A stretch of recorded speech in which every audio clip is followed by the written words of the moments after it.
Vince Dao, and I'm so conservative that I don't want anything to do with left. In fact, I don't even turn left when I walk.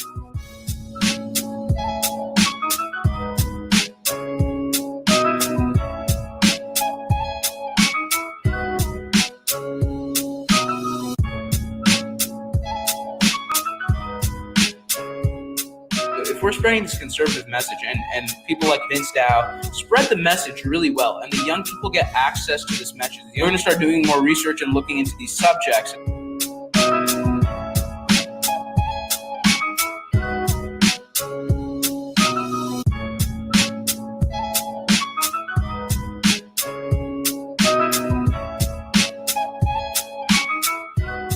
In fact, I was following, the whole political sphere on Instagram, Vince Dao, Lance videos.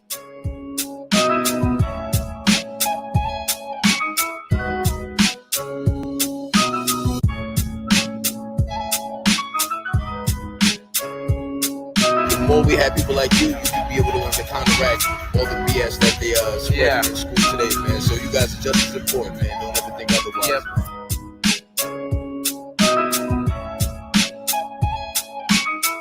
Isn't it great to see so many like-minded, patriotic Americans come together and take a stand for some common sense and American principles? Give yourselves a hand.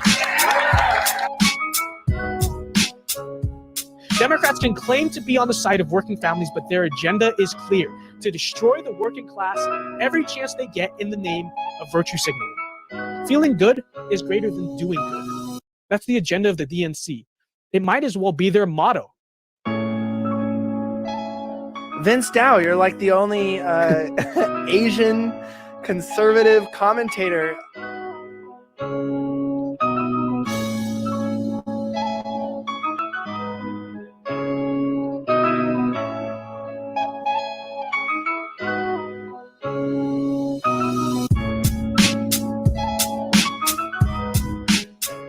Hi, I'm Vince Dao, and I'm so conservative that I don't want anything to do with left.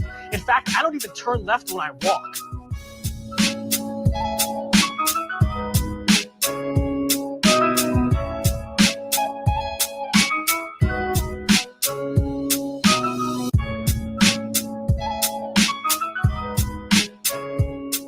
If we're spreading this conservative message and people like Vince Dao spread the message really well, and the young people get access to this message, they're going to start doing more research and looking into these subjects.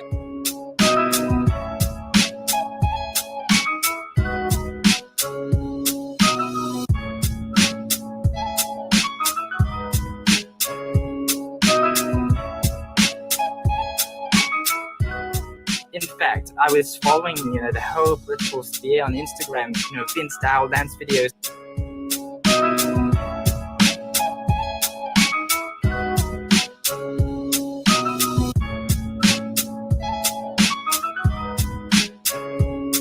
The more we have people like you can be able to counteract all the BS that they spread in school today, man. So you guys are just as important, man. Don't ever think otherwise. Yep.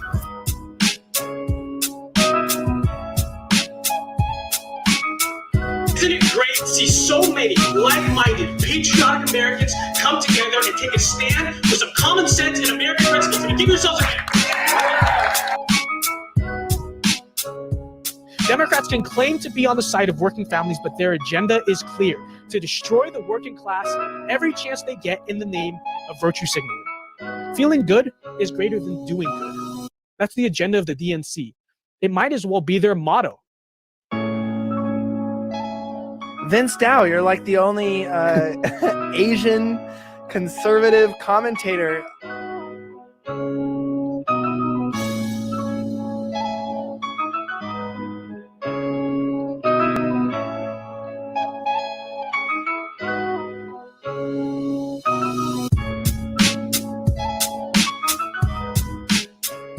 Hi, I'm Vince Dao, and I'm so conservative that I don't want anything to do with left. In fact, I don't even turn left when I walk.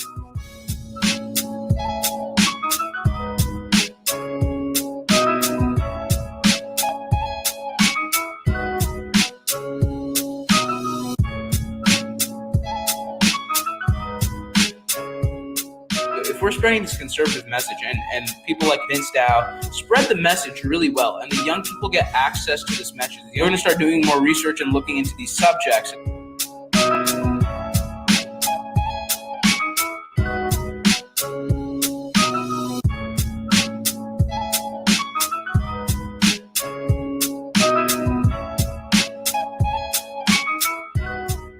fact, I was following, the whole political sphere on Instagram, Vince Dao dance videos.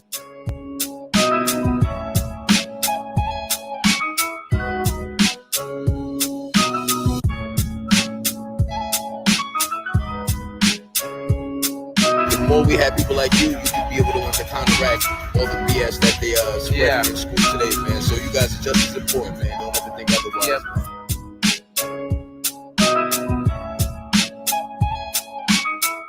Isn't it great to see so many like-minded, patriotic Americans come together and take a stand for some common sense and American principles? And give yourselves a hand.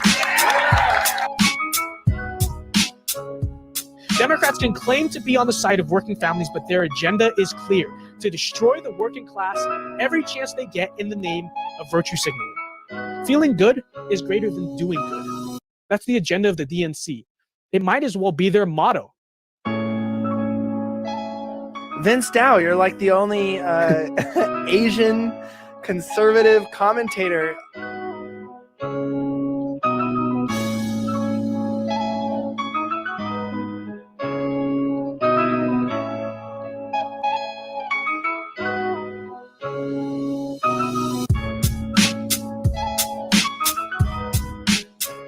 Hi, I'm Vince Dao, and I'm so conservative that I don't want anything to do with left.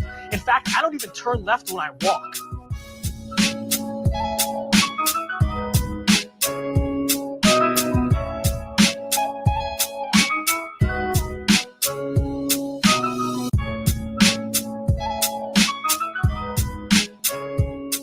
If we're spreading this conservative message, and people like Vince Dao spread the message really well, and the young people get access to this message, you're going to start doing more research and looking into these subjects.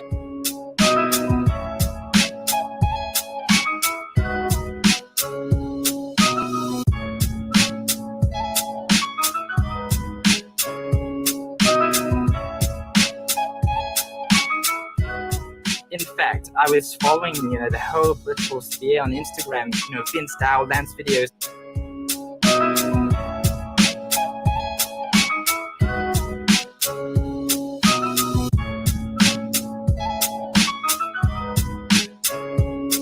The more we have people like you can be able to counteract all the BS that they spread in school today, man. So you guys are just as important, man. Don't ever think otherwise. Yep.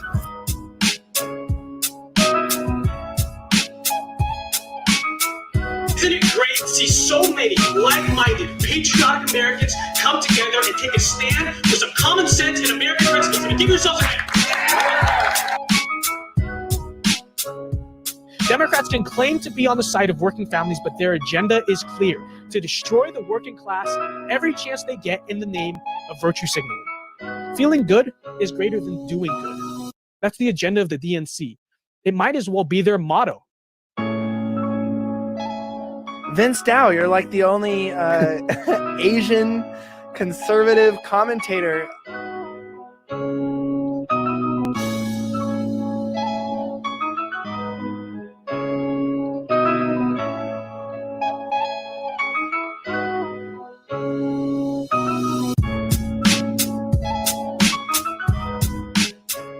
Hi, I'm Vince Dao, and I'm so conservative that I don't want anything to do with left. In fact, I don't even turn left when I walk.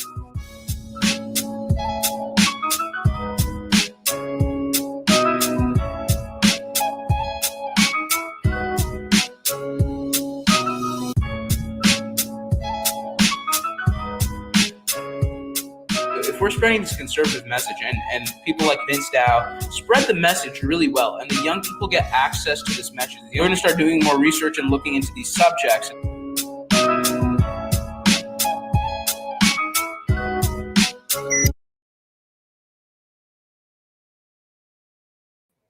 Okay, and we are live. Let me just close out this tab real quick, but welcome everyone to America Rising, the Vince Dao Show, episode 5. Thank you all for tuning in. What a way to start this is Memorial Day weekend, right? I'm losing track of time, but this is Memorial Day weekend, correct? So what an amazing way to start off everyone's Memorial Day weekend. You're here right now on Patriot Dao YouTube channel, live on America Rising, the Vince Dao Show. Thank you all for tuning in. We got 8 people in the stream right now. It's not bad. And we're going to have a great episode. So we open tonight and my mic is moving. Like my mic is, what the hell is it doing? Hold on, let me fix this real quick. We open tonight with quite an incredible subject. All right. Now, I did not, usually I book out my shows like the day before. Like I know what my opening segment's going to be the day before. But something happened today that was just so incredibly stupid. You ain't black. You ain't black. You ain't black. All right. So the Joe Biden campaign has been really a dumpster fire from the start. Like it's a actual political miracle that this guy actually managed to become the nominee. Like somehow, some way, I don't know how he did it. How did he do it? His campaign was a disaster from the start. Somehow, with the help of so many people in the establishment, they dragged his haggard butt across the finish line. But today, Joe Biden, my gosh, you ain't black. Spam in the chat right now. You ain't black. We're going to play the clip right now and then talk about it. But Joe Biden, oh my God. Actually, let me see if I have the clip bookmarked. Do I even have it? Nope, never mind. I don't have it. So never mind. We can't play the clip. Never mind. But so Joe Biden was doing an interview today on Breakfast Club. And he straight up said that if you do not vote for him in this election, if you vote for Trump, you're not black. It is ridiculous. Spam in the chat right now. Spam in the chat. Hashtag you ain't black. It's going to be like a serious catchphrase. But it's just ridiculous. So let's break down what happened here. The entire interview, frankly, was full of pandering. Like he was just pandering, trying to pander to African Americans, which I hope to God the black voters in this country can see through this bull crap. Okay, like I hope to God that smart people across this country can just see the fact that he's just stooping to the lowest levels of low just to pander. Like literally talking in slang, thinking he's going to pander to black people. Like what is wrong with him? But at the end of this interview, he says to I don't even know his name, but he says to the host of Breakfast Club, straight up says, if you support, and I'm paraphrasing here because I don't remember exactly what he said, but he straight up says, if you're black and you can't decide whether or not you're supporting Trump or me, then you ain't black. If you're not voting for me, you ain't black. There's so much wrong with this statement, so much wrong, and this is so bad, so damning for the Biden campaign that the media is actually talking about it. Like I tuned into MSNBC, CNN today, and they're actually shocking. Actually, CNN, I didn't see CNN talk about it, but MSNBC is actually talking about it. The media for so long has ignored all of these Biden gaffes. And yet all of a sudden, suddenly now they're talking about this crap. You know this is bad. Okay, you know this is freaking bad. So he straight up says to the host he's talking to, he straight up says, if you don't vote for me, then you're not black. There's so much wrong with this. First of all, we're getting into the racist premise of Democrat identity politics. Don't get me wrong. Don't get me wrong. There's nothing wrong with being basically proud of your heritage or whatever. But the second that you straight up say, and by the way, the worst part about this all, Joe Biden is not black. So Joe, you ain't black. But the worst part of this racist, this is not a new idea. Like Joe Biden, I guess, worded it wrong and now he's in trouble. But it's been an idea in the Democratic Party for a long time that your political beliefs are basically tied to your skin color. So if you are a minority, especially if you're black, inherently, for some reason, you're supposed to support Democrats and liberal politics. Now this is an extremely racist premise. Like, you make absolutely no mistake about this. This is an extremely, extremely racist premise. The idea that if you are a certain color, that you're born or you inherently have to have these political beliefs, that is a racist idea. I'm going to note that is a racist idea that is used frequently by white supremacists. It is white supremacists who basically say that because minorities will never be able to accept our white political beliefs, that's why we should have an ethno-state, because there's no way races can coexist because they cannot share the same beliefs. And yet Joe Biden is spreading these values. The Democratic Party spreads the same narrative as white supremacists with basically perfect immunity. I'm glad at least Joe Biden got into trouble for this, but on a grander scale, it is just terrible. And secondly, I thought that black people were not allowed to comment. I thought that white people weren't allowed to comment on black issues.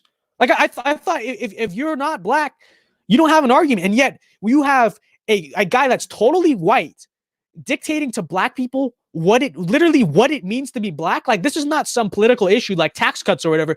He's literally saying, trying to dictate to African Americans, if you are not supporting my politics, you are not black. And he's saying this as a white person.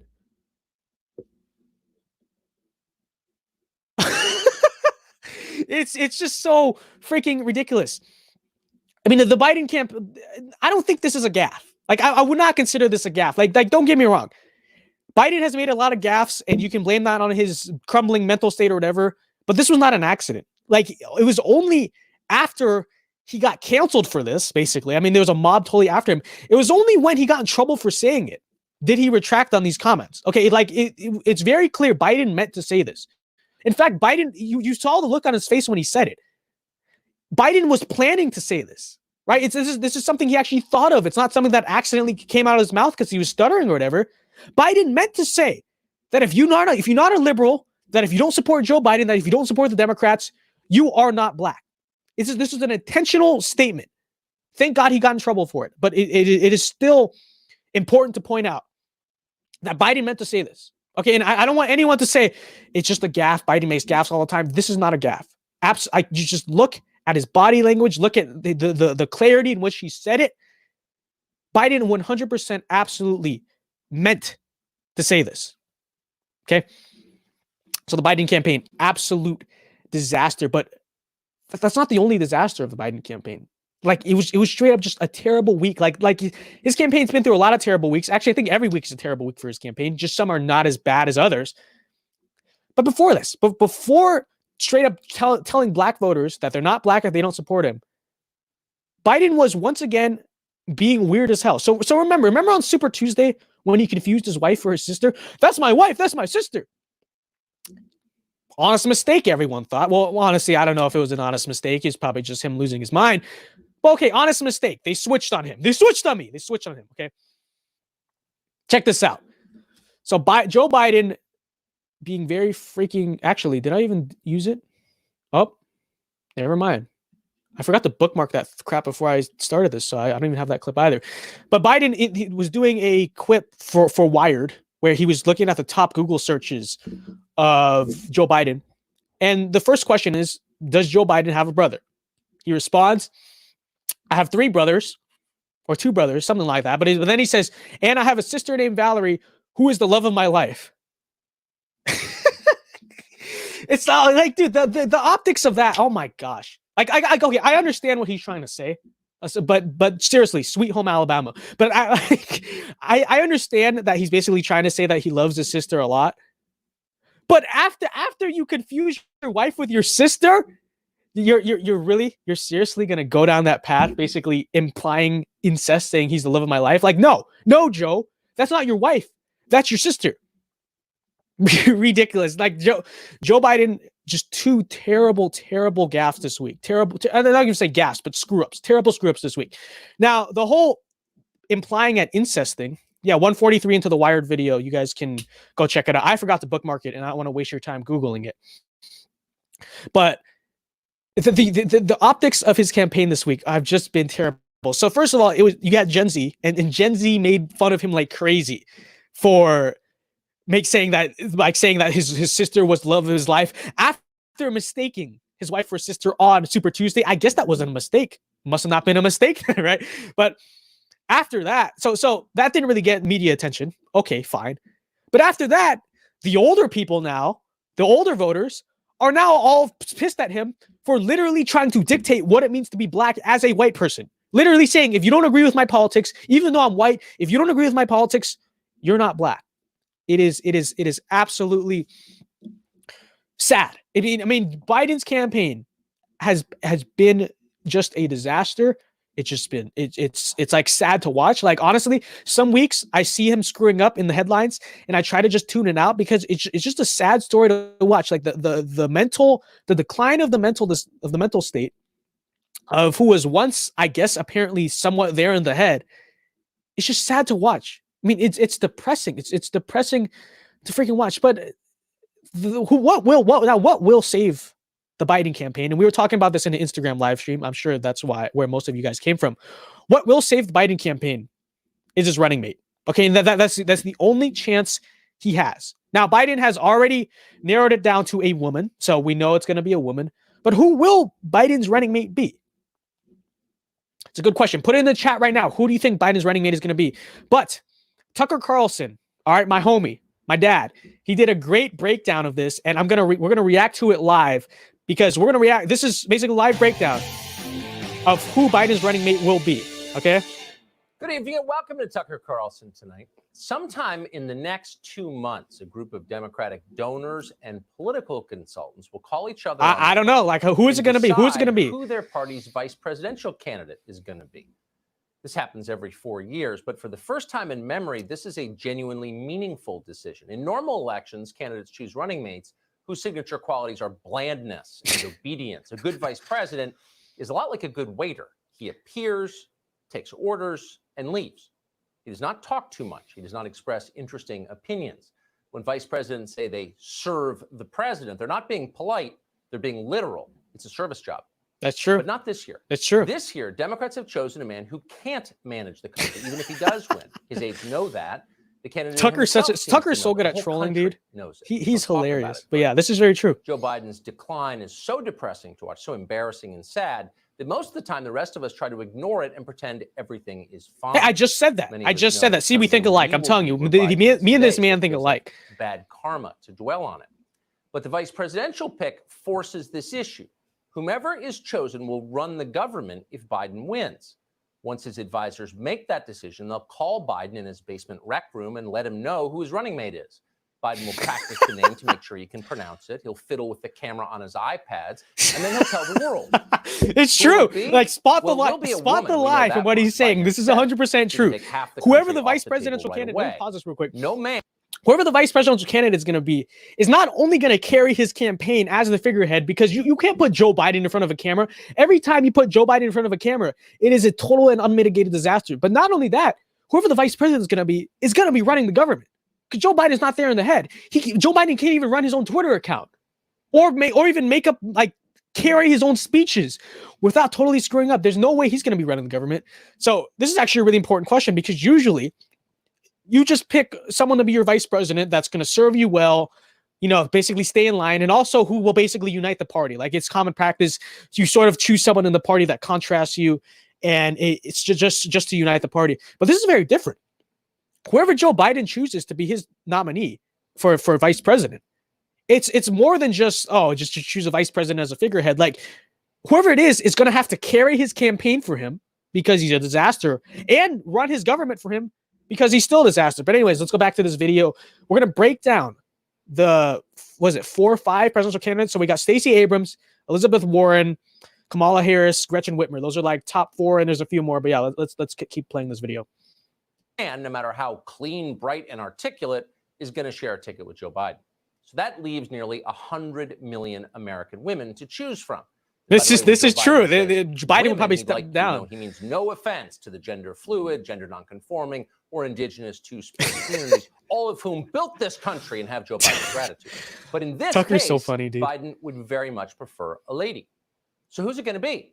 Well, the Washington Post has already cast its vote. Over the weekend, Jeff Bezos' newspaper all but endorsed maybe the single least distinguished person ever to emerge from the Georgia State Senate, Georgia politics in general.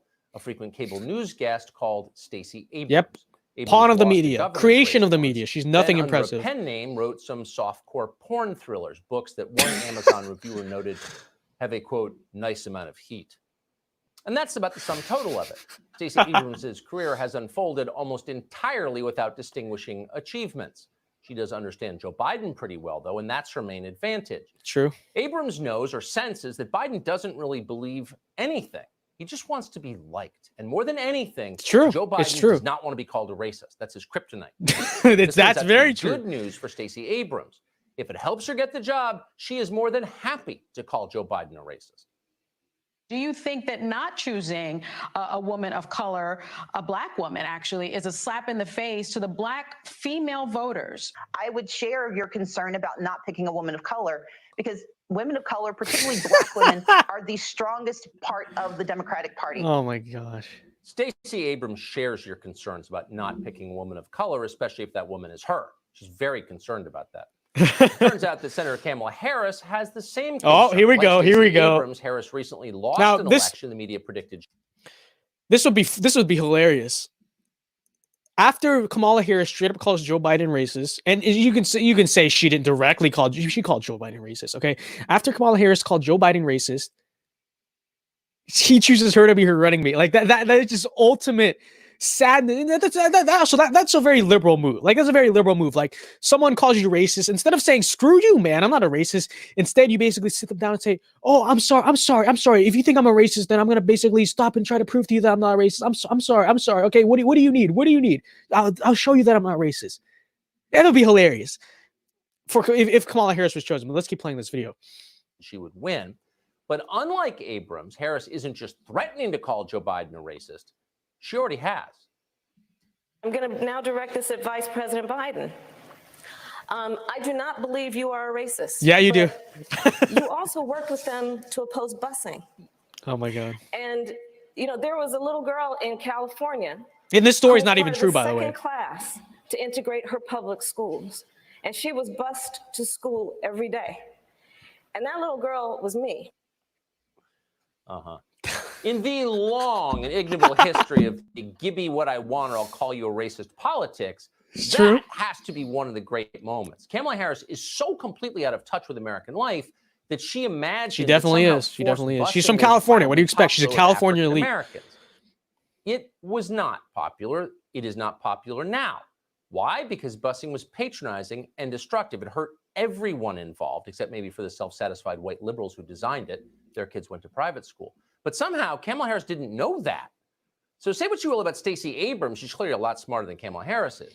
We'd like to see Kamala Harris write a porn thriller that would have any heat at all. Even Joe Biden seems to figure this out. Recently, he's been talking to a new candidate who's not Oh no, one here of comes these, Karen. and Here it's comes Gretchen Karen. Whitmer, the governor of Actually, her Michigan. name is Gretchen, Whitmer which is even confirmed worse that than having the yesterday name on Karen. NBC. But here we go. Here comes Karen. How's the vetting process going so far? Are you being vetted by Mr. Biden? You know what? I've had a conversation with some folks. How would you characterize the conversation? It was just an opening conversation, and it's not something that I would call a professional, formalized vetting. A professional, formalized vetting. Oh, okay. As opposed apparently to an amateur vetting, the kind you don't get paid for. What is Gretchen Whitmer talking about? No one knows. Ask anyone who lives in the state of Michigan. They're still trying to figure out why Gretchen Whitmer She's a banned tyrant. the She's sale a of she's a paint and freaking carpet tyrant. in response to a pandemic. Whitmer never explained why she did that. It's likely she has no idea herself. Paint and carpet just seemed scary to her, so she made them illegal. Then when citizens complained about this, Whitmer denounced them as racist. Do you sense Perfect the for theme Joe. here? That's No wonder perfect the for Joe Biden Biden's running campaign mate. called Gretchen Whitmer. Perfect. They're looking for someone with Oh, man, deep Biden experience choose her. filling the race card. We should note there are a few other possibilities, people you may not have heard of, for the vice presidential pick. Michelle Grisham is the governor of New All right. Who cares about the other people? They're not going to be the nominees, so I'm just going to skip over them. But yeah, put in the chat right now. Who do you think is going to be? So let's break down all these candidates. So we got, and I don't think he mentioned Pocahontas, but we have Pocahontas is in his top 4. So we've got Stacey Abrams, Kamala Harris, Gretchen Whitmer, and Pocahontas. Now, the thing I love about all these candidates, and I'm actually very surprised that they're not choosing Michelle Obama, because and this is my objective. I hate Michelle Obama. I cannot stand Michelle Obama, Hillary Clinton. But it would actually be a good pick for Joe Biden, because the reason why I say that is because all the Democrats like her. Like even the Bernie people like her, and the Bernie people don't like Biden, but they like Michelle Obama, and the moderates like Michelle Obama. Everyone in the Democratic Party likes Michelle Obama. I don't know if independents like Michelle Obama that much, but at least with Michelle Obama as his VP, he would turn out all the Democrats, right? All the Democrats would turn out and vote, not for him because he's a disaster, but Michelle Obama. So I'm very surprised. I actually think that'd be the best pick. Maybe it's because she doesn't want to do it. But let's break this down. So we got Stacey Abrams, the governor of Fantasyland. Okay, she's literally delusional. Okay, she lost an election. By the way, lost an election fair and square, and then she spread on this unsubstantiated lie, schizophrenically, about voter fraud, or not voter fraud. Sorry, voter suppression of African Americans. That's why Stacey Abrams lost. There's literally no evidence to support this claim, none whatsoever. What she really is just a sore loser. She's a sore freaking loser. But that's perfect for Biden, because Biden is losing his mind, and so is Stacey Abrams, just in different ways, right? Biden is losing his mind just because he's old and he forgets where he is. Stacey Abrams is losing her mind because she's literally delusional. Like, she literally thinks she's the governor of Georgia somehow, some way, and she literally thinks she won an election that she clearly lost. Perfect for Joe Biden. Now, perfect for the country? I don't think so.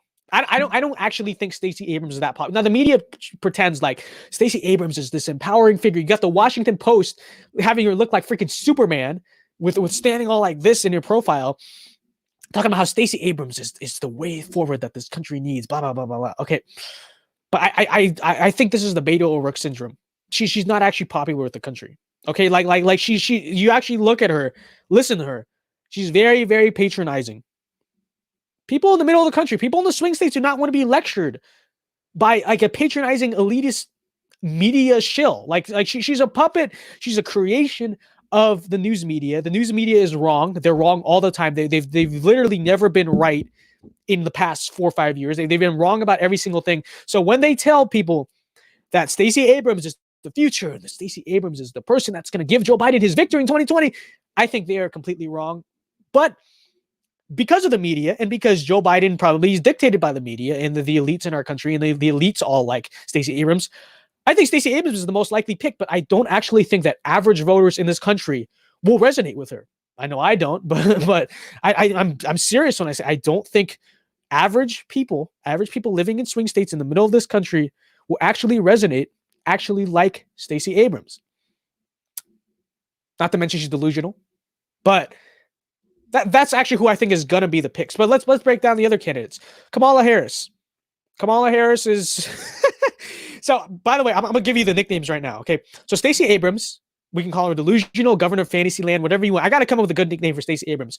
But we got Kamala Harris, is employee abuser. So, I'm going to call her employee abuser because if you'll remember, she literally abused the employees on her campaign, despite being this liberal champion of workers' rights, even though employee abuser Kamala Harris. We've got Karen. I think you guys know who Karen is. Okay, Gretchen Whitmer is literally Karen. Okay, so we've got easy nickname. She looks like Karen. She acts like Karen. She has a name that is an equivalent of Karen, like Gretchen, Karen. They're basically the same thing. Okay, and then we've got Pocahontas. Pocahontas. She's number 4. I really hope, and I said this on the Instagram live stream, I really hope that he chooses Pocahontas, not just because nobody likes Pocahontas. Like, Pocahontas is a mean, patronizing, elitist, annoying person. Okay, like, nobody likes Pocahontas. Totally unlikable. Not just because of that, but on a personal level, making fun of Elizabeth Warren's fake Native American heritage was literally like one of the most fun things ever. Like, I loved doing it. I loved doing it so much because it's hilarious. It's so easy to make fun of. The name sticks. The name Pocahontas just sticks so well. So I really hope that he chooses Pocahontas. All right, because I really want to bring back the Pocahontas thing. I'm sure Trump would love to bring back the Pocahontas thing. I know for a fact he enjoyed making fun of her. I enjoyed making fun of her. I'm sure you enjoyed making fun of her.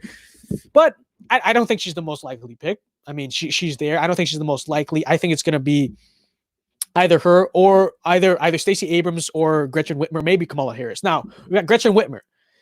I once again think the Democrats are misled here. The Democrats think she's from the Midwest. Okay, she's from the Midwest, but they think somehow she's going to resonate with normal people. Once again, as I say, the elites and the media in our country is so freaking delusional. Okay, what in the world makes them think that Gretchen Whitmer, Karen, she's literally Karen. I'm just going to call her Karen. What in the world makes you think that Karen is gonna resonate with ordinary people? Okay, part of the reason Trump won, and the media still doesn't understand this, part of the reason Trump won was because they were sick, the American people were sick of the elitist attitude from both Democrats and the Democrat news media. The feeling that they think they're so much better than you. You know, it's like, it's, and the media's continuing with it. All 4 of these candidates, Kamala Harris, Stacey Abrams, Elizabeth Warren, Gretchen Whitmer, they are all elitist and patronizing. Like, that's the last person Joe Biden, from an objective standpoint, needs. Joe Biden needs someone who can resonate with common people, normal people. None of those people, all of those people are like the epitome of Karens. Okay, so just terrible picks. But Gretchen Whitmer, I mean, I guess they're taking the gamble that because she's from the Midwest, people who like her in the Midwest will vote for her. Maybe they can win Michigan that way. Frankly, with so many people unemployed and with Gretchen Whitmer making the stupid moves, like closing down parts of furniture stores for no freaking reason whatsoever. I again think that's a miscalculation. But let's move on. Kamala Harris. This would be hilarious. Like, this would literally be hilarious. Kamala Harris literally got on that stage and called Joe Biden racist, and now would be your running mate, would be your VP. That would be hilarious. That'd be literally hilarious. I don't think I need to say more about Kamala Harris.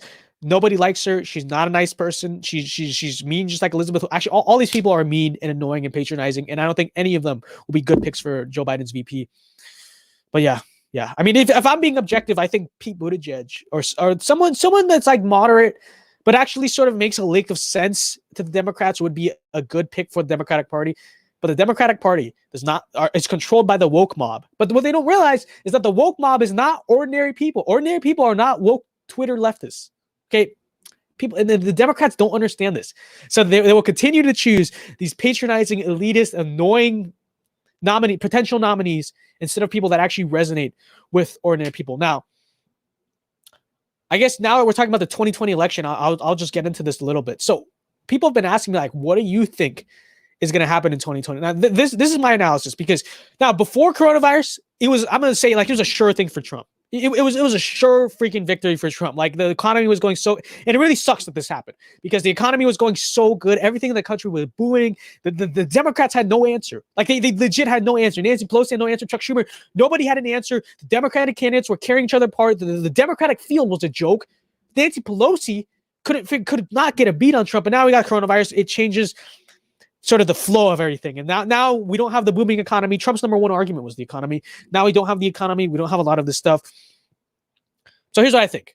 Here's what I think is going to go in the election. So Democrats' best argument surrounding coronavirus would have been for Medicare for all, right? For Medicare for all.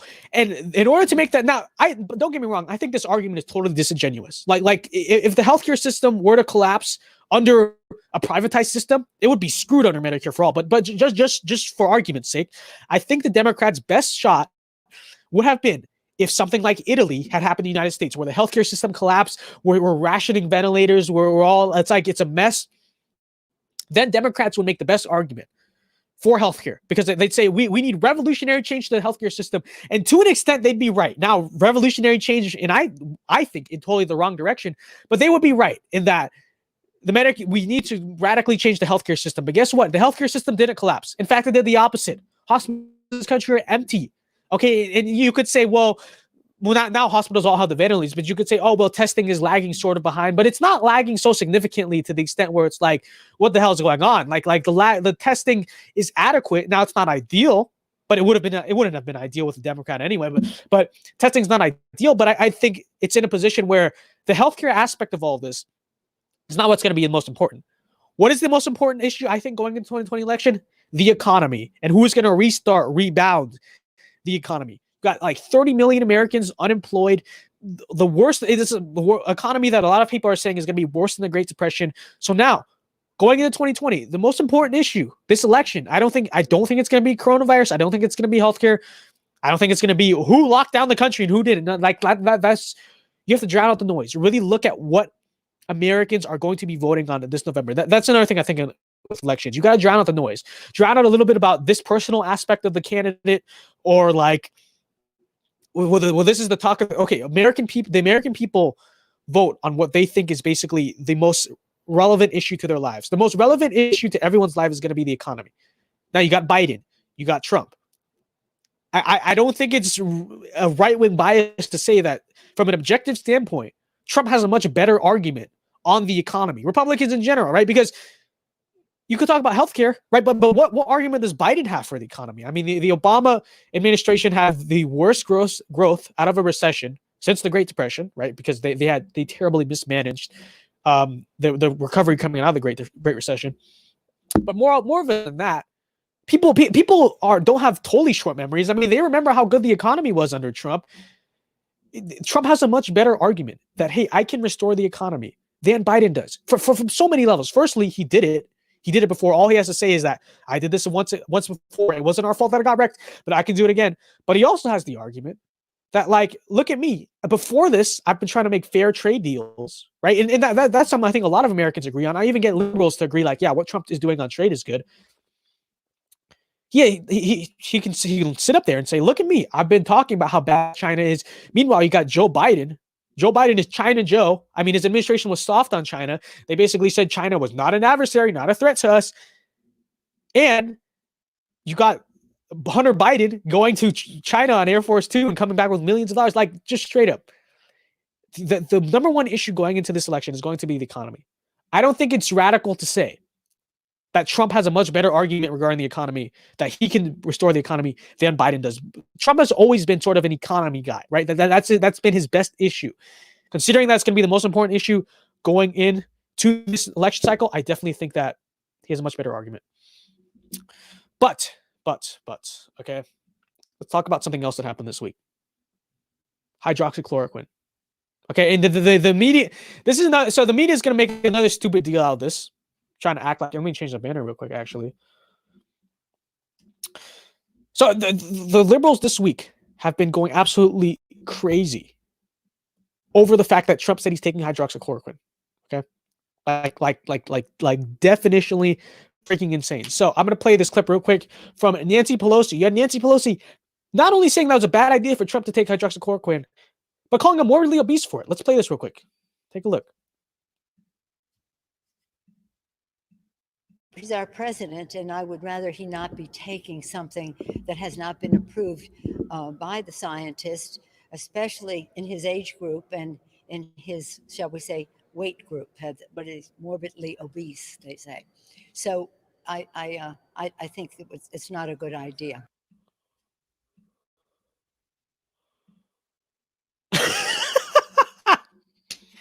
Okay, so you guys are my loyal subscribers, okay? You guys that actually watch these streams live are my loyal subscribers. So I'm sure you've already seen my video basically calling out the hypocrisy of Nancy Pelosi fat-shaming Trump. So I'm not going to go down that road, okay? The fat-shaming thing is whatever.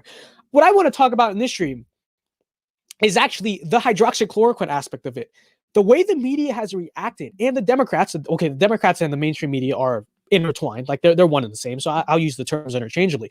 But the way the media has reacted to this drug is so ridiculously freaking insane. It is insane. I got some studies on my phone right now because what the media has basically said that this is from the start. From the start, the media was against it, saying it's a dangerous, unproven drug. And then, even though there's a lot of promising data coming out of this, basically saying that, hey, hydroxychloroquine, it probably works pretty well. Despite the fact that there is so much promising data on hydroxychloroquine, the media has singled out a few studies that basically say that hydroxychloroquine has not worked or has a higher death rate than if you use hydroxychloroquine than if you don't. But what they're saying about this is such nonsense. I'm going to break this down real quick. Let's break down the timeline here. Let's go back to March. Okay? When basically Trump was basically first talking about how he thinks hydroxychloroquine would be a great drug and we're gonna try it to treat coronavirus. The media went insane. The media basically said that he's killing people. The media said that Trump is touting this dangerous, unproven drug and it could kill people. Okay, first of all, let's talk about the dangerous, unproven aspect of it. So, the media basically said that there's no scientific evidence that hydroxychloroquine works. Wrong. Actually, straight up wrong. And they said that in the beginning, right? Wrong. Study right here from March 2020. Let me pull it up real quick. Hold on. I have it on my phone here. March 2020, the media claimed that Trump is randomly pushing this drug called hydroxychloroquine without scientific evidence. That's not true at all. I have the study from nature.com. And it's what biologists did. And don't you dare say, oh, what did the biologists know? Because the media has always been like, we got to listen to the experts. So in March, and this is a big reason why Trump was so optimistic about hydroxychloroquine. In March, a study done on basically in what are those things called? P jars? What are those damn? Okay, I totally forgot. But they didn't do this in a human body, but they did this basically with the chemicals. Found that hydroxychloroquine was highly effective at inhibiting the growth of coronavirus. So scientists basically did this in a lab in March and found that, hey, this drug looks like it can be very effective because hydroxychloroquine is highly effective at inhibiting SARS-CoV-2, which causes COVID-19. But that's not just it. Even before that, as early as 2005, scientific papers, and here's a scientific paper from Biology Medical, what's it called? What's this freaking MD called? Here we go. Give me a second. I just lost it on my phone. Give me a second. Okay, yeah, from virology, yeah.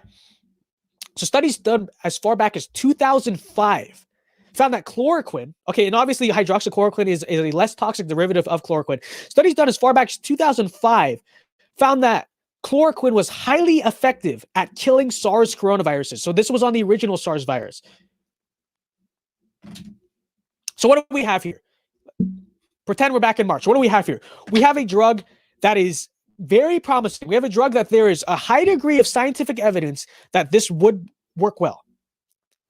So, but yeah, instead of acknowledging that any world leader with a brain on their head would try to use this to treat coronavirus, and by the way, that's why countries all around the world have tried hydroxychloroquine to treat coronavirus. Instead of admitting that it was common sense to try this drug, given the scientific promising evidence showing that, hey, this drug is probably going to work pretty well, the media called Trump dangerous. They said Trump is pushing this dangerous, unproven drug called hydroxychloroquine, and a lot of people could die from it, and it's so dangerous.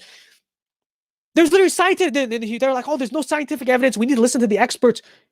There was actually very strong scientific evidence that hydroxychloroquine would be promising. So that's back in March. So what about now? Now the media is saying they're waving around this unproven study, this unpublished study. They're waving around this unpublished study that says actually hydroxychloroquine has a higher death rate. They have a higher death rate if they use hydroxychloroquine than if they don't.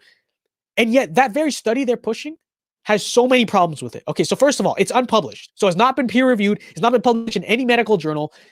If the study had shown otherwise, the media would say the opposite, saying, well, why are you pushing an unpublished study? It's not published, so why are we listening to it? Yet the media is pushing this unpublished, unproven study basically as fact. Hey, saying, hey, we got you now, Trump. We got this unpublished study saying that hydroxychloroquine doesn't work. There's a lot of problems with this study. First of all, this was the study done by the VA. First of all, they used a sample size of 368. So they only did the study on a few hundred people, and the sample sizes of the two were not even. Like the control group and the group that was using hydroxychloroquine did not even have an evil sample size. And I haven't read the study because it's not published yet, but I'm going to assume, and it seems like they weren't doing this the study in an objective way, because the way you would do it is no matter what the stage is, you just choose random patients, right? You choose random patients that are going to use hydroxychloroquine. But from what it's looking like, based on the fact that the sample sizes are not freaking even, what it's looking like is that they used hydroxychloroquine on patients who had worsening symptoms, and that's my suspicion. I'm not sure. I haven't read the study yet.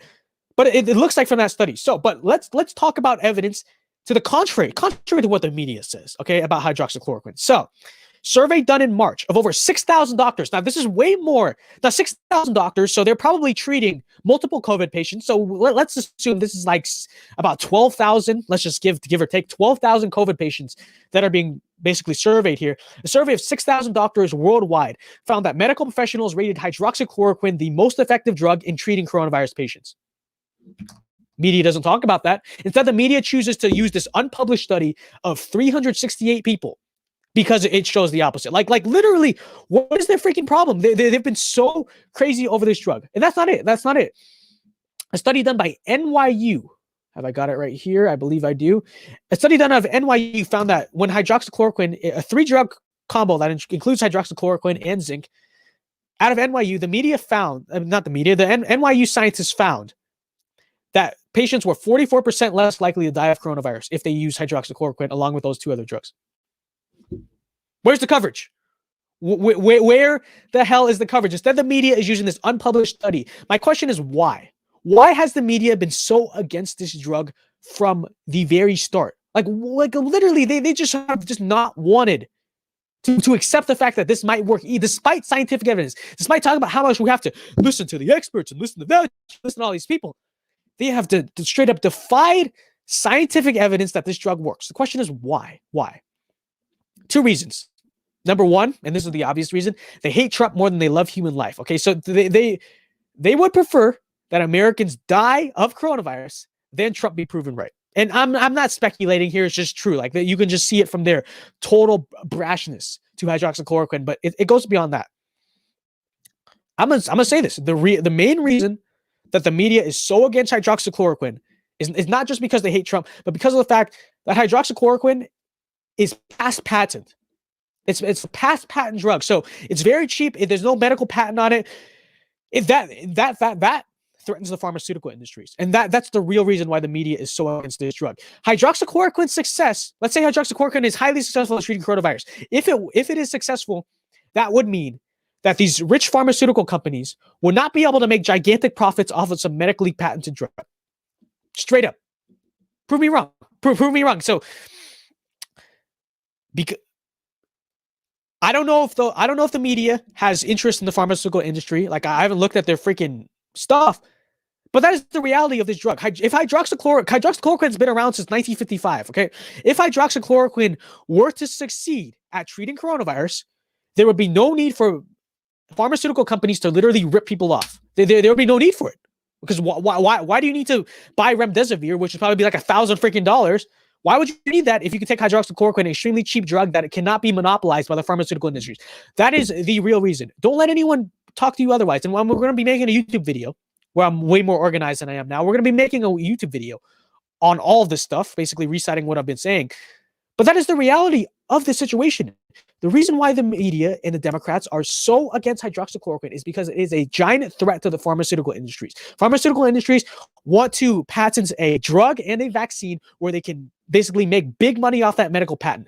Hydroxychloroquine threatens that because it's actually a free market drug. It's a free drug on the market where it's not basically able to be monopolized by the pharmaceutical industries. And I'm so sick of the media. I'm so freaking sick of the media. Their coverage of this coronavirus crap has been just so irresponsible, whether it's been hydroxychloroquine or whatever else. That's why I sympathize with Trump 100% when he says this. Check this out.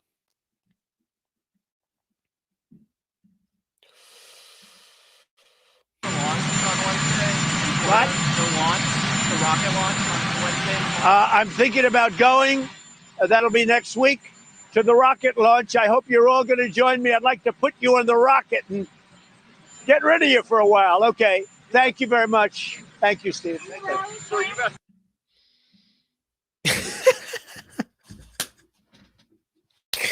Seriously, let's freaking do that because the media has literally been rooting against human life throughout all this. So freaking irresponsible. It is insane. It is absolutely insane. Okay. And you know who would do a great job at blasting the media into space? Elon Musk. Elon Musk has been so base recently. He even tweeted out to take the red pill. Okay, I'm sure you guys all saw that. Take the red pill, Elon Musk. Yeah, 100%. I want to see a dream team where because the media has been after Elon Musk too. The media has been so after Elon Musk because he hasn't towed the party line for them. He hasn't just been saying, "Oh well, you got to listen to the experts. Staying home saves lives." Like Elon Musk has been the opposite. Elon Musk has been for freedom. Stop the tyranny. We need to live in freedom, live free. So the media has been so against him. The media has obviously been against Trump. I think we need to see a partnership, a duo. We need to see Elon Musk and Donald Trump team up to blast all the liberals, all the journalists into space.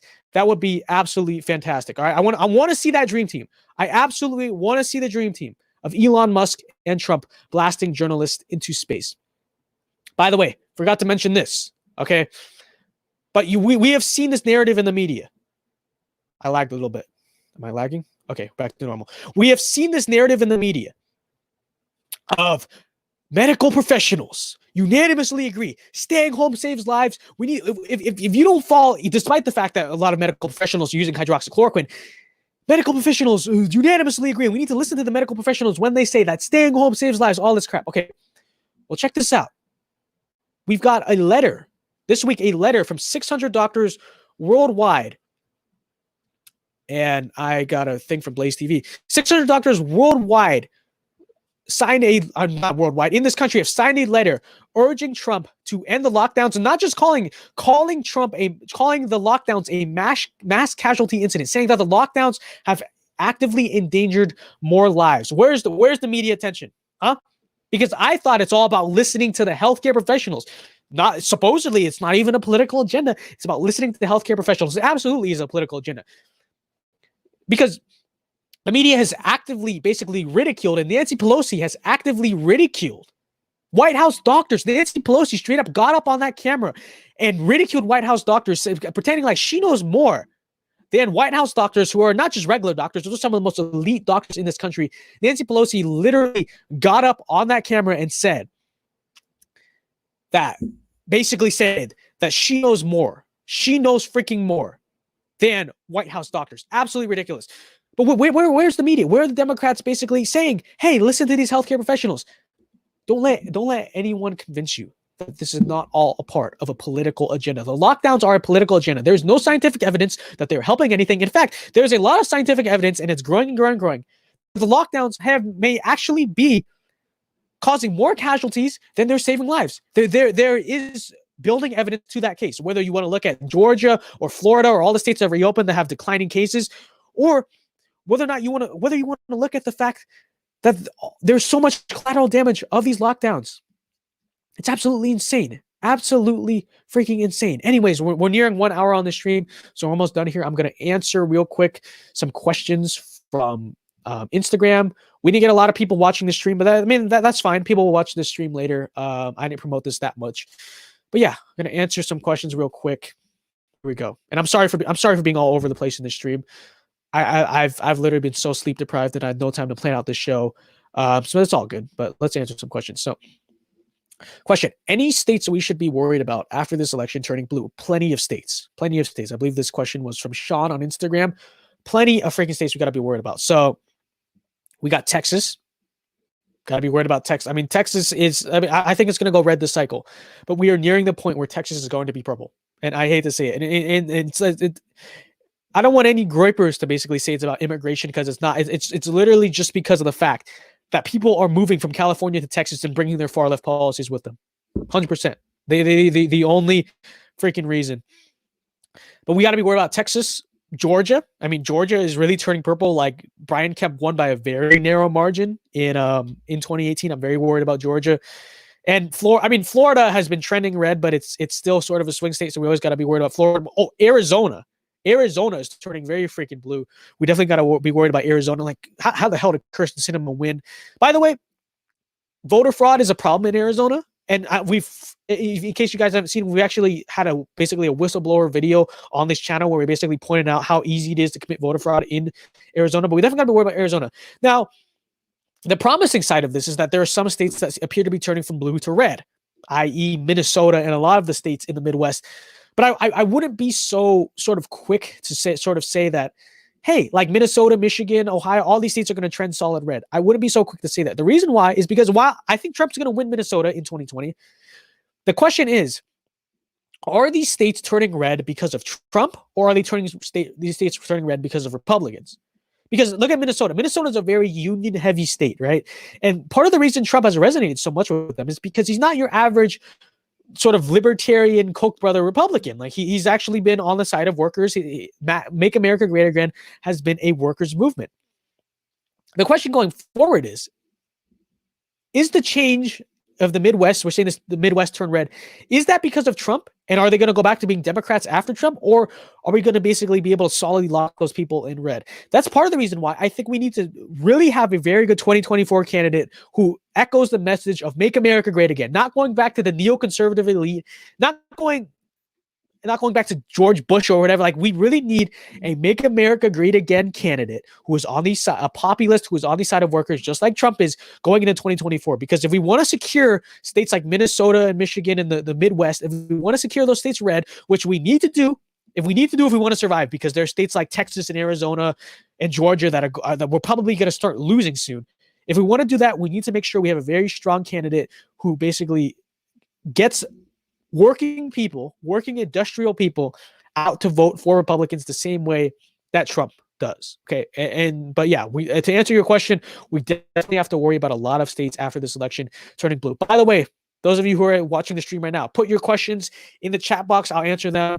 But yeah, going on to the next Instagram question.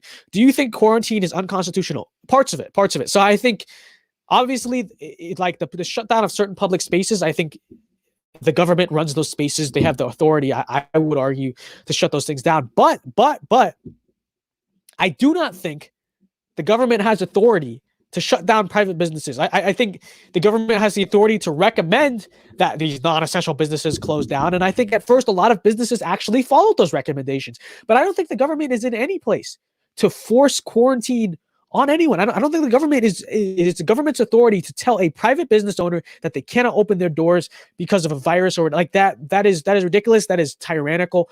I don't think the government has authority to force the shutdown of private businesses, to throw people in jail for not complying with government lockdowns. I think those are 100% unconstitutional aspects of quarantine. Let's see what we got in the chat. Opinions on Joe Rogan moving to Spotify. I mean, honestly, I don't watch Joe Rogan that much. I don't really know much about him. Why did he move to Spotify? Was it because I'm going to assume it's because of the reason that I'm having the same problem. Viewership on YouTube is so down because it's only for political accounts too, because YouTube basically came out and said, because of misinformation and we don't have enough people to basically sort through the algorithms, we're going to only make sure that verified sources are seen in the YouTube algorithms during quarantine. And I'm pretty sure it's going to be like that forever. Like, I seriously doubt that they're going to just let go of that. Seriously, 100%. I seriously doubt that we're going to let go of they're basically censoring of normal YouTubers. But if that's the reason why, I mean, I really can't blame him. YouTube algorithm has been so bad lately. I can't blame the guy whatsoever. I'm back. What segment? We are on the Q&A. I actually cut the show a little bit short because the viewership's a little bit down and I want to like do a show live in front of 0 viewers. But yeah, we're in a Q&A queue. So just drop your questions in the chat box. Let's have a little chat. We can just talk a little bit because why the hell not? It's Labor Day weekend. How often do you go live? So we have this episode. We have America Rising, the Vince Dao Show live every Friday at 7 p.m. Pacific time, 10 p.m. Eastern time. And starting probably next week, we're going to do like occasional here and there lives like during the week on different weekdays. Either next Wednesday or next Friday, I will be speaking for the Turning Point USA Activism Club in Cleveland, and we're going to be live streaming the event. So we're definitely that's going to be one of the live streams. But yeah, every Friday, 10 p.m. Eastern time, right here on YouTube, we have every episode of America Rising, the Vince Dao Show. My channel monetized? No, I do not have the watch hours. And that's why these streams are so important. If you want to get me monetized, help me out. Because we have the subscribers, but we don't have the watch hours. So make sure y'all are supporting these streams. Watch it through. Even if you're not, you know what? Even if you're not listening. Like literally just turn on the stream in the background and you can do whatever you want. But we need these watch hours. Okay, we need 4,000 watch hours to monetize. We're at 1.6 right now, 1,000. So help us out, all right? When do you think things will go back to actual normal again, or as close as we can get? The new normal. The new normal. Hate it. It's not. I hate to be pessimistic, but it's not going to be for a long time. Now, I'm sure in red states, things will go back to normal probably like by July, August. Like I'm sure the 4th of July will be normal. But here in blue states, it's not going to be normal for a long time. Okay, we're just going to have to live with the reality of basically being threatened by the law if we don't go and wear masks outside. Like it's just ridiculous. But yeah, in blue states probably not until 2022. Like honestly, I don't think it's ever going back to normal until 2022. But red states, I think, have some balls. Like I think they actually have some guts, and they're actually going to like go back to normal when it's appropriate. But yeah, let's see. I'm honestly scared of Biden as a president because he actually has mental issues, and it's scary. Yeah, Joe Biden does not have the mental fortitude to be president. Seriously, straight up legit. He does not have the mental capacity to be president. I'm scared. I mean, look, Joe Biden's not going to run the government. Okay, and we know that. But I'm scared. Like foreign leaders, no foreign country is going to respect America. They always talk about, oh, America is not. This is one of the stupidest, one of the most idiotic talking points in the media. The world is not America. The rest of the world does not respect America, quote unquote, with Trump as president. Like America's a laughingstock to the rest of the world. That's not true. But imagine what it'll be under Joe Biden. Like Xi Jinping. Like, and Trump said this at CPAC, and he's totally right. Xi Jinping, China could show up with a trade deal that they basically wrote themselves and say, "Sign here, Joe," and Joe will be like, "Okay." Like how is that man going to negotiate with any world leader? He doesn't even know what the hell's going on. The rest of the world is going to trample over us. Okay, China is going to buy out our country. Mexico is going to buy out our country. Canada, India, all these places are just going to buy out our country, trample over our country, exploit our workers. And Biden won't he won't know what to do about it. He won't be able to do anything about it, even if he wanted to. Rocket Man, Kim Jong-un, is going to screw with South Korea, screw with our country all they want. Iran is going to harass us, and Biden would have no ability, no capacity to do anything about it. Sad. What state do I live in? California. Believe it or not, I live in California, Los Angeles, California. And it sucks here. It sucks here, but yeah. Joe Biden can hardly speak. How can he negotiate policy? Exactly. If I were Joe Biden, you know what I'd do? Because obviously, like, the leaders don't speak the same language, so they have these translators.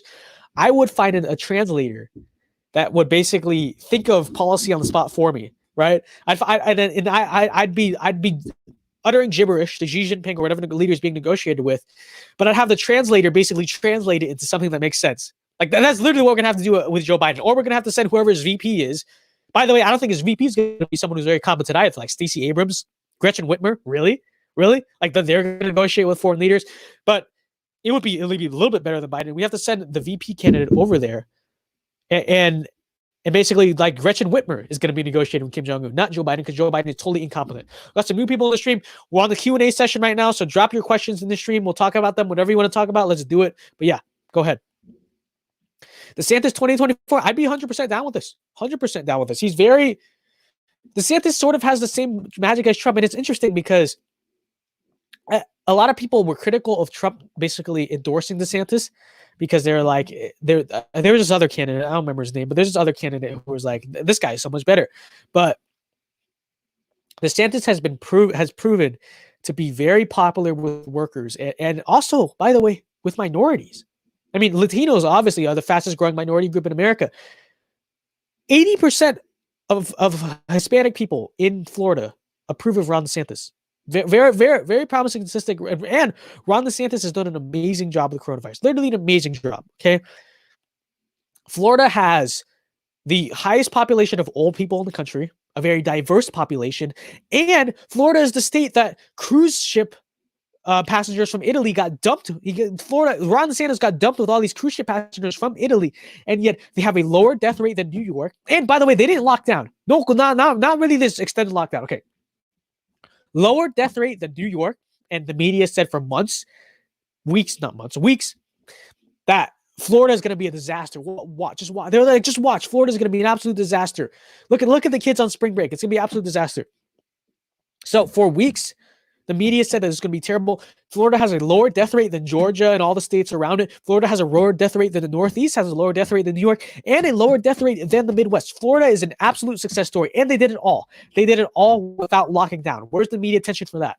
None, obviously. The media is basically saying that Ron DeSantis is a murderer, and it's sad. It's really sad, but Ron DeSantis did a great job with coronavirus. He's a very competent leader. I would totally support him if you're the Republican nominee. I know this is a long time away, but you said you want Cruz 2024. So who is his VP? Okay.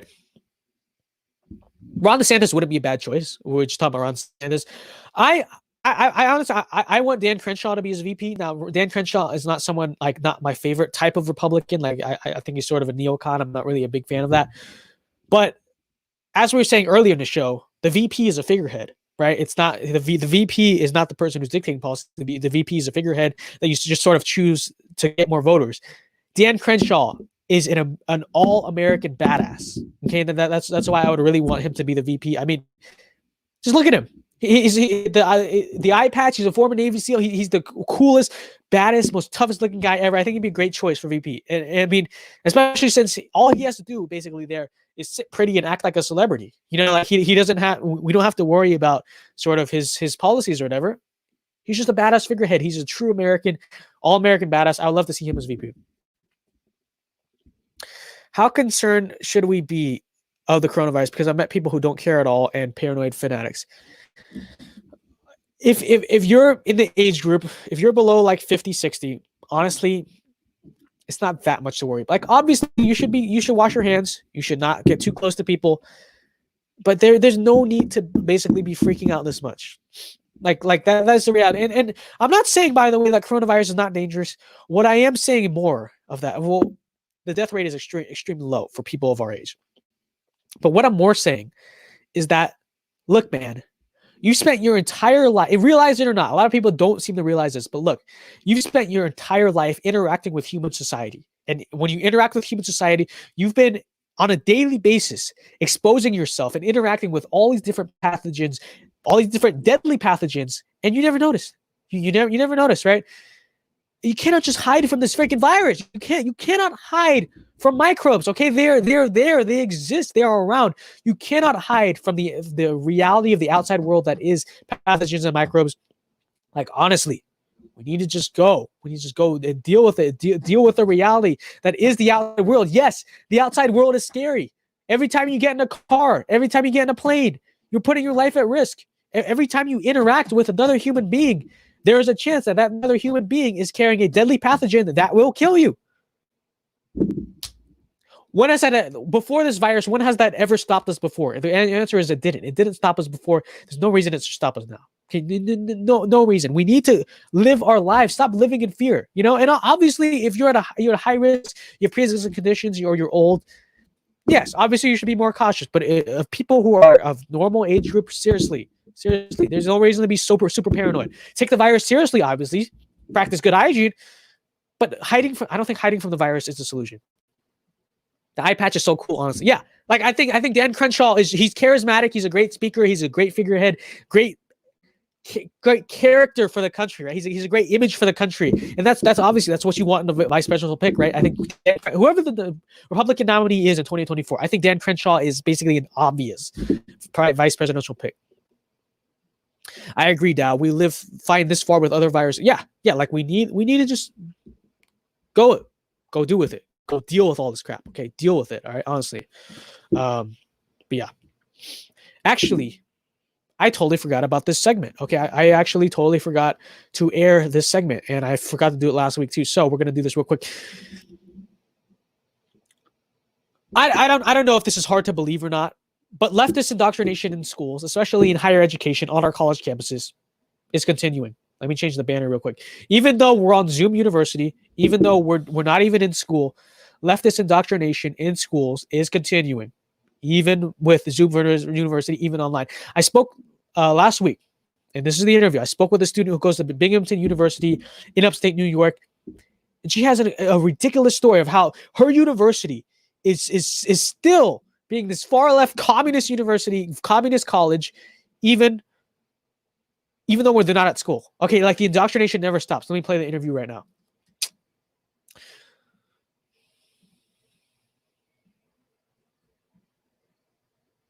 Okay, Lacey Kessicher is a student at Binghamton University. That's in New York State, correct? Yeah, Right. upstate New York. And I mean, you've basically been through hell just trying to run a Turning Point chapter on your campus. So before we talk about like how this leftist nonsense is continuing on campus even during quarantine, tell me about what happened before, because you guys got some national attention through this. So what happened basically in the fall of just trying to have a Turning Point chapter on your campus? Yeah, so essentially it started back in around mid-November. So I tabled for Turning Point once in October, and I really didn't get any pushback. It was just a normal, we held up a sign. There weren't many problems. A few FUs as you walk by, obviously, but nothing too bad. And then a few weeks later, we have Art Laffer coming to campus. So obviously that'd be a college Republicans run and more of a YAF event. So they had that table right next to us. And so our Turning Point table was right by it. So it was the first time actually tabling and having socialism sucks, coexist, your typical gun signs, I'm pro-choice, take your pick. So the typical Turning Point signs, essentially. Yeah. And what do you know, we're out there, and it takes not too long. We start getting, it starts with two girls. They end up harassing us for around 30 minutes, just back and forth banter. It started with them. It was premeditated, we found out after the fact. So they're the first ones to start, because we have all the messages, obviously, that we got from other people, because they were texting in a 1,000 group person chat, and they were saying things like go F them up, go stop them, shut them down. So it starts with two girls though. And yeah, it's just, they're like, oh, I want to rip your hat off. I would say one thing, like, for example, I would say something like, there's no laws that are outright racist in our country. I'm like, it's illegal. Yeah. And then they would say to me, they go, oh no, there's loopholes in the laws. And it would end up with a back and forth, just continual like repetition. Or if I say, I want school choice, they would say, well, what about this? And it would just be complete repetition, twisting my words. So that was about 30 minutes. And then they leave, come back with 5 people. They bring they bring the multicultural affairs vice president, because that's kind of how it's run. It's one president overall for our student government, and then it's like multicultural VP, other VPs. That's really how it is. Yeah, obviously, because they need a whole administration to enforce multiculturalism, right? And I'm still confused to this day why they brought the multicultural VP, if anything. If there was a big problem, why didn't you bring the actual president of the student association? But for some reason, they brought the multicultural one. So it made absolutely no sense. He's telling us, oh, we're going to strip Turning Point, even though you're not a club recognized on campus yet. Because I just started Turning Point this year on my campus, and it's my first year there. So I tried starting it, obviously. I mean, we'll get around to that. We'll get it built up, but it's not recognized right now. Right. And college Republicans is, and they're telling us, oh, we're going to strip you of funding, this, that, if you just stand here, because they're saying that you have to have a license to table on the property. But Binghamton University is a public campus, it's a public university. Yeah. So we checked in with lawyers beforehand. We asked the police. They say you're completely fine. You're in the right. We were literally off to the side. And then, 5 people, they bring somebody from the administration. He says, this is just my area. If you could move over a little bit, I'd prefer that if something happens, it's not in my discretion. But we're like, well, we're just going to stand here because legally we're okay. So we stay there. More people come. They leave, come back, same people. And so it's like growing, basically. It goes like 5, 10, 15, 20. And then eventually there was, because there was rockets being fired from the Gaza Strip into Israel. So some Jewish groups, because we have a very heavily Jewish campus. And so they were putting little flags in the ground, essentially just to symbolize what was going on. So they had the entire space reserved. We didn't really know that. We were off to the side, though. We're not in their way. The rabbi asked us, could you leave? Maybe, I have no issue with what you're doing, but we just wanted to be solely focused on Israel, which we understand. But when you have a crowd of about 20, 30, growing up to 50 people that are just piling around you, you can't move the table. Yeah. So you basically had like a mob surround you and like basically yell at you and threaten you and. Yeah, because it was growing at that point. We completely respected the rabbi. Like, Rabbi, I understand.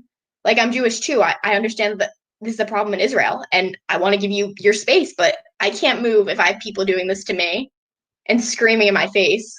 So essentially, it gets more packed, and they call the police eventually. And it was screaming in my face for hours. Thank God I videotaped it all. My phone managed to get everything. I mean, I had somebody shoving me. A guy literally ripped a hat off my head. I did Trump 2020, and just threatening to kick me essentially as I'm going to grab my bag also to get out of there, because the police, they couldn't let us stay there at that point because we didn't know what was going to happen, if it was going to get violent. That was one problem. It's horrible. Everybody screaming. I mean, the footage speaks for itself. They took our tables, kicked them. We got one table back, but the other one, I don't know what happened to it. I don't think we ever retrieved it again. Obviously, a lot of our Turning Point things were all destroyed. And it just broke out entirely, around 200 people, just 3 of us. So me, somebody else. 200 people around 3 of you guys, basically. Essentially. I mean, what a bunch, I'm going to say it right up, like, what a bunch of morons. Like, what the hell is the point of going to a university, and a public university at that, if you are so ridiculously insulted by ideas that you might disagree with? Like, honest, I would suspect that they don't even know what the hell is going on. They just see a Trump hat and are like, that's bad, right? They probably can't even like name basic things. But I mean, what a bunch of like idiots, like, seriously. So tell me, like, now you guys are in quarantine. Has it stopped, or even through quarantine, are they still being a bunch of intolerant idiots? I mean, obviously that was just like one situation, because that was the Thursday protest, and then there was a Monday protest after that. So that's just half of it. But obviously it goes into now. I mean, I can't even join to Facebook groups at this point, because that's where the activism is now. I'm trying to recruit freshmen, which is one thing.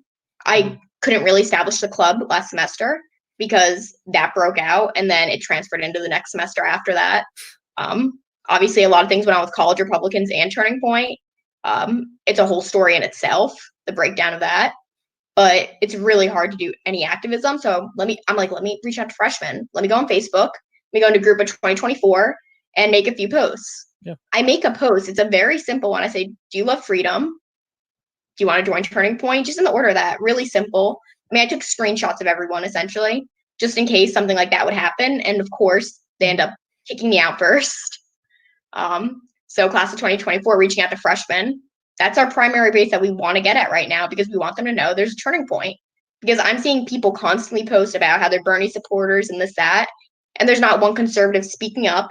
And I know there's conservatives on this campus. I know they all just don't open their mouths because they're scared, which and so are people promoting? So your club, you got kicked out of Facebook groups from your university for promoting clubs.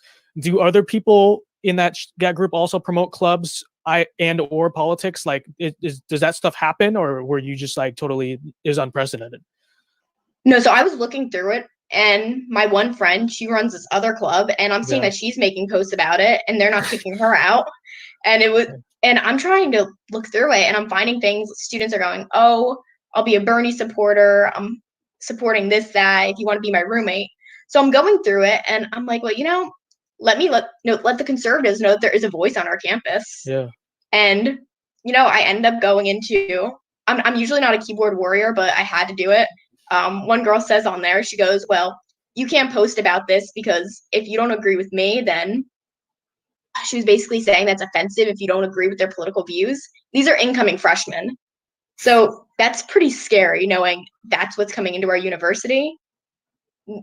We should tolerate all ideas. I mean, I got screamed at in my face for hours just so people could not listen to me. It just doesn't make sense. Right. So this is a group basically of the students where people advertise clubs, advertise politics. Yet the second it's a right-wing club that you're being advertised, doing nothing out of line, not posting anything particularly offensive, just saying, if you like freedom, consider joining Turning Point this semester. You got kicked from all these groups because of that, from Facebook's groups for posting that. Whereas people outright post support for political candidates and stuff like that, and have a lot more like direct political views, and people directly advertise for their club. It's only when it's a right-wing club, and then you kicked out by the student group. Yeah, so essentially it's for if students want to find roommates and start Snapchat groups. So it's usually postings like, I'm looking for a roommate, but when you see students writing, oh, I support Bernie, you never find one person writing, I support Trump. So, and people are making posts about different clubs on campus, and they'll post about leases and if you're looking for somewhere to live, essentially things like that. But you will find some things relating to clubs, and considering that we can't even have a club like ours on there, that's where all the activism is, and that's how we're going to recruit. And being that we're kicked out of that, I don't really know where to be the step from here, because a lot of people might not know, because I don't know if our university, we're going to go through the process and see if they'll recognize us. But considering who's the student government president right now, some of the things he said in the past, he was in support of the protest. So I don't really think it's going to be the easiest thing to go through right now. This is absolutely ridiculous. I mean, it's a public university. You're supposed to go to university to learn all these different ideas, and yet it's like there's no tolerance for actually other ideas. I mean, it's just nonsense. Have you ever considered, like, I don't know, like going to a better university than that like communist crap hole? Like, no, honestly, I'm just staying now because of what happened. I need to stay. I need to keep on pushing for conservative values at this point, because I see what's going on the campus. I know there's conservatives. I know they're scared, though. They're scared. They don't want to say anything. Even though the majority of students are actually apathetic, which I'm aware of that as well, I think that they need to be aware that there are conservatives. And I know so many people who won't speak up that, yeah, I could easily leave the campus and be like, you know what, screw that. I went through hell, essentially, for that first semester and into the next semester, just constant hit articles, being called a Nazi, a white supremacist constantly. And I could be like, yeah, I want to leave. But the more that they do that, it just gives you more of an incentive to stay there, obviously, just because nobody else is going to push back against it. And I'm really the only, there's some of us, but I'm the primary voice at this point, because so many people are scared, which I don't blame them. I mean, so videos speak for themselves, honestly. Yeah, well, thank you for doing that. Thank you for like being the brave soul that's going to stand up for this. And congrats on speaking at SAS in front of Thank Trump. you. That was freaking awesome. But yeah, Lacey, thank you for coming on. And Thank you. I wish you the best of luck in your communist college that you go to. Thank you. Ridiculous, huh? They don't stop. They don't stop. I hope that, and I don't know how exactly, but I hope that in some way the problems with our higher education system can be exposed by coronavirus. And I don't know how that's going to happen. Some people have sort of said that it'll be through the student loans or something like that. I just hope that in some way, coming out of this crisis, we have a better education system than we have now. Anyways, back to the questions. I know we got a few more in this chat. Okay. Second Amendment. Do you believe that automatic weapons being banned from the general public is an infringement? Yes. I don't see how you say it couldn't. I mean, the right to bear arms referring to firearms, shall not be infringed. Automatic weapons are a type of firearm. Now, you can make the argument that things like artillery, like rocket launchers, missiles, tanks, though you could say those are not like arms, right? Like those are, you could say like vehicles, artillery, stuff like that. But I think it's hard to say that, like, yeah, I mean, an automatic weapon is an arm, a firearm. I don't see how you could say it's not. So if you infringe on the right to bear that firearm, I mean, you're infringing on that right. Anyways, I expected more people to be in this live. I mean, a lot of people don't realize this, but a lot of the number of people watching at one time in a live is not very much. It's more that, like, when you're done publishing the video, the view count adds up. So I mean, 5 people watching, that's not bad. That's why I'm continuing the stream, because if I had like 1 people, I just cut it off. But you guys are still on the stream, you guys are still here, and I'll definitely like keep going with you guys. What's her at? I want to see videos of the communist college. Her at is Lacey Sarah 1, I believe. Let me look at it right now, actually. Yes. Lacey Sarah 1. Got that, Hugh? Yeah, go follow her. She spoke. Trump brought her on the stage at Turning Point USA SAS, and she spoke, which was really cool. Jealous. No, Lacey's great. You guys definitely should go follow her, those of you guys watching. Okay, more questions in this chat. Here we go. Can we get a 2020 map prediction? Oh, like Red Eagle politics. I've been thinking about doing this, but I'm not.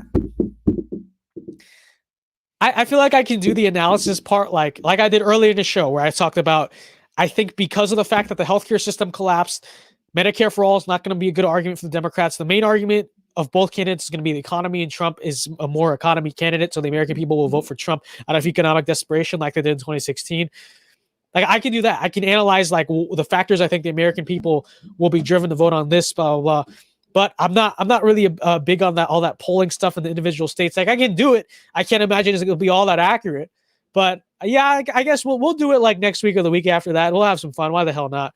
But don't take it with a grain of salt, because I'm not Red Eagle politics. Okay, like I'm not like one of those election guru people.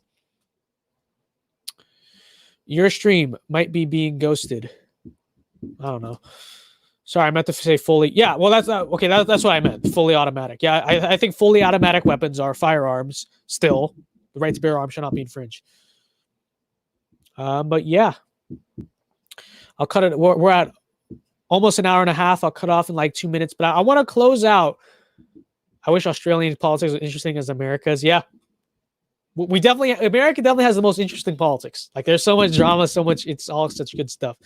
I still want to see it. All right, Hugh, just for you, at some point we're gonna like hit up that election map website and do it. But I want to close with this, okay? So Memorial Day weekend, and we all know that the communists in our country are not gonna give a crap. So you should, okay? Memorial Day weekend, I have a mission for all of you, and that's that. Bring awareness to why people actually celebrate Memorial Day, right? It's not just the day off, right? I mean, and I'm sure you're watching, you know that, okay? We are celebrate Memorial Day to honor those who have fallen and died for our freedom, okay? Bring awareness, all right? You're probably Gen Z like me. Bring awareness to this issue, and bring awareness to the fact that we are celebrating. We get this day off today because people died to live free. Oh, Hughes has a question. I'll answer that in a second. But people died so that we can live free. And make sure all your friends, everyone remembers that and knows that, okay? This is not just a regular holiday. And it is a holiday. It's a great holiday. But remember why we celebrate Memorial Day, okay? Absolutely 100%. And look at Hong Kong right now. Okay, Hong Kong was quiet for a while. Now China's going back to trying to oppress and control and impose dictatorship on what was once a free region, Hong Kong. And it's probably going to get violent again. Look to something like that. Look to the evils of the Chinese government amidst this coronavirus nonsense, amidst this Hong Kong nonsense. Look to that and remember why we live in freedom. And make sure you're honoring those, and make sure you're bringing awareness to other people. Honor those who have died for freedom on this Memorial Day. 100%. Okay, anyways, last question here, and I'm going to wrap it up. Recommendations for running a political page. I'm assuming you mean Instagram? Hugh, Instagram, TikTok? Which platform are we talking? But you definitely don't only know how to talk about one issue, right? You want to talk about the issues that are relevant. I mean, unless you're going to do like man on the street stuff, but in general, you want to be able to talk both about like general issues like immigration, economics, tax policy, abortion, stuff like that. But you also want to be versed in current politics, because a lot of people want to talk about current politics. Like they want to talk about what Joe Biden said today, or what this candidate is doing, or this policy, or this event, or so who said this, right? So you just definitely be versed in all things political, basically. But don't just be like, oh, I'm really good at arguing about immigration or climate change or these single issues, right? Like follow politics, follow what's currently going on in politics. People want to learn about that.